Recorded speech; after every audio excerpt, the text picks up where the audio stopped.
मराठीबरोबरच हिंदी चित्रपटसृष्टीमध्ये अभिनयाचा ठसा उमटवणारे ज्येष्ठ अभिनेते विक्रम गोखले यांचं प्रदीर्घ आजारानं नुकतंच निधन झालं। गेले काही दिवस त्यांची प्रकृती नाजूक होती। पुण्याच्या दीनानाथ मंगेशकर रुग्णालयात त्यांच्यावर उपचार सुरू होते। 26 नोव्हेंबर 2022 रोजी त्यांनी अखेरचा श्वास घेतला आणि त्यांच्या निधनानं चित्रपटसृष्टीवर शोककळा पसरली। दरम्यान अभिनेत्री सखी गोखले यांनी विक्रम गोखले यांच्याबाबत एक पोस्ट शेअर केली आहे। विकिपीडियावर विक्रम गोखले हे सखीचे काका आहेत असं दाखवलं जातंय। तसेच विक्रम गोखले यांच्याबाबत एकही पोस्ट शेअर न केल्यामुळे तिला सोशल मीडियावर बरंच ट्रोलही केलं जातंय। याबाबत आता तिने एक पोस्ट शेअर करत संताप व्यक्त केलाय। सखी म्हणालीये, अभिनेते विक्रम गोखले हे एक उत्कृष्ट अभिनेते होते। लहानपणापासून त्यांचं काम व त्यांची पडद्यावरची जादू मी पाहिली आहे। त्यांचं जाणं ही अत्यंत दुःखद गोष्ट आहे। पण विक्रम काका व माझे वडील हे दोघं भाऊ नव्हते। विक्रम काकांच्या कुटुंबाचा व आमचा काहीही संबंध नाही। फक्त दोन कुटुंबांमध्ये मैत्रीचं नातं आहे। इंटरनेटवरील प्रत्येक गोष्टीवर आंधळेपणानं विश्वास ठेवू नका। विकिपीडियाचा वापर करत तुम्ही तुमच्या ज्ञानामध्ये भर पाडत असाल तर ती तुमची चूक आहे।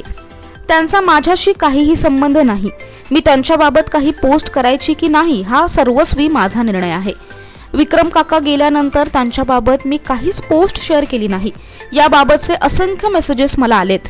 शिवाय काहींनी माझ्यावर राग सुद्धा व्यक्त केलाय।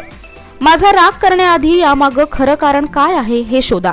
माझ्याशी विनम्र वागण्यात तुम्ही जेवढा वेळ घालवलात त्या वेळेचा तुम्ही ज्ञान मिळवण्यासाठी वापर करा, जेणेकरून तुमच्या कुटुंबियांना व मित्रांना तुमची लाज वाटणार नाही, असं लिहित सखीने सत्य सांगत ट्रोल करणाऱ्यांवर स्वतःचा संताप व्यक्त केलाय। दरम्यान विक्रम गोखले हे मराठी तसंच हिंदी चित्रपटसृष्टीतलं एक मोठं नाव होतं। त्यांनी अनेक मराठी हिंदी सिनेमांसह मालिका आणि रंगभूमीवर सुद्धा आपल्या अभिनयाची छाप उमटवली होती।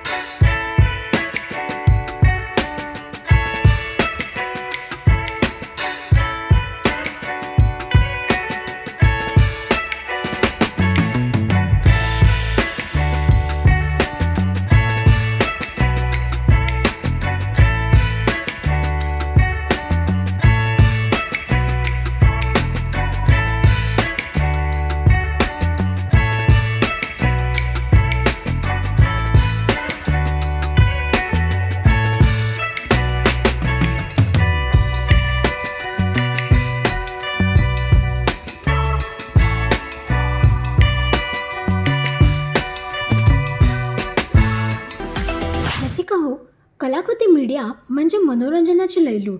मनोरंजन क्षेत्रातील किस्से व घडामोडींचा आस्वाद घेण्यासाठी कलाकृती मीडिया या यूट्यूब चॅनलला सबस्क्राईब करा आणि व्हिडिओ लाईक करा।